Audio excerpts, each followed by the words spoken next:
ভোটের জন্য আমি যদি গ্রামে যেতে পারি, তবে চিকিৎসকেরা কেন সেবা দিতে গ্রামে যেতে পারবেন না? চিকিৎসকদের কর্মস্থলে অনুপস্থিতি নিয়ে এবার সরাসরি ক্ষোভ ও প্রশ্ন তুললেন প্রধানমন্ত্রী।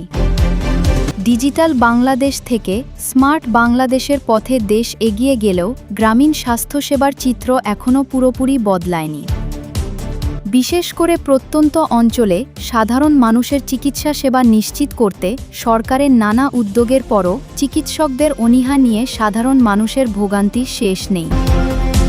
আর এই বিষয়টি নিয়েই এবার কঠোর বার্তা দিলেন সরকার প্রধান। সম্প্রতি একটি উচ্চ পর্যায়ের বৈঠকে গ্রামীণ স্বাস্থ্যসেবার মান উন্নয়ন এবং চিকিৎসকদের উপস্থিতি নিয়ে আলোচনাকালে প্রধানমন্ত্রী এই হুঁশিয়ারি দেন। তিনি বলেন, নির্বাচনের সময় ভোটের প্রয়োজনে আমরা যদি প্রত্যন্ত গ্রামে যেতে পারি, মানুষের দুয়ারে দুয়ারে পৌঁছাতে পারি, তবে যারা মানুষের জীবন বাঁচানোর শপথ নিয়েছেন সেই চিকিৎসকেরা কেন গ্রামে গিয়ে দায়িত্ব পালন করবেন না?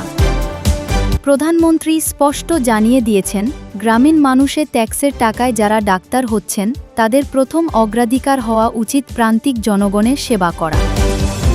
শুধু শহরে বসে প্র্যাকটিস করার মানসিকতা পরিহার করতে হবে। যারা গ্রামে যেতে অনীহা প্রকাশ করবেন তাদের বিরুদ্ধে প্রশাসনিক ব্যবস্থা নেওয়ার ইঙ্গিতও দেওয়া হয়েছে। প্রধানমন্ত্রীর এই কড়া নির্দেশনার পর গ্রামীণ স্বাস্থ্যসেবায় কতটা পরিবর্তন আসবে সেটাই এখন দেখার বিষয়। সাধারণ মানুষ আশা করছে এবার হয়তো প্রত্যন্ত অঞ্চলের হাসপাতালগুলোতে ডাক্তারদের নিয়মিত পাওয়া যাবে। এ বিষয়ে আপনার মতামত কি? চিকিৎসকেরা গ্রামে না যাওয়ার পেছনে আসল কারণ কি বলে আপনি মনে করেন? কমেন্ট করে আমাদের জানান। নিউজটি ভালো লাগলে লাইক ও শেয়ার করুন, আর দেশ বিদেশের সব তাজা খবরের আপডেট পেতে আমাদের চ্যানেলটি এখনই সাবস্ক্রাইব করে রাখুন। ধন্যবাদ।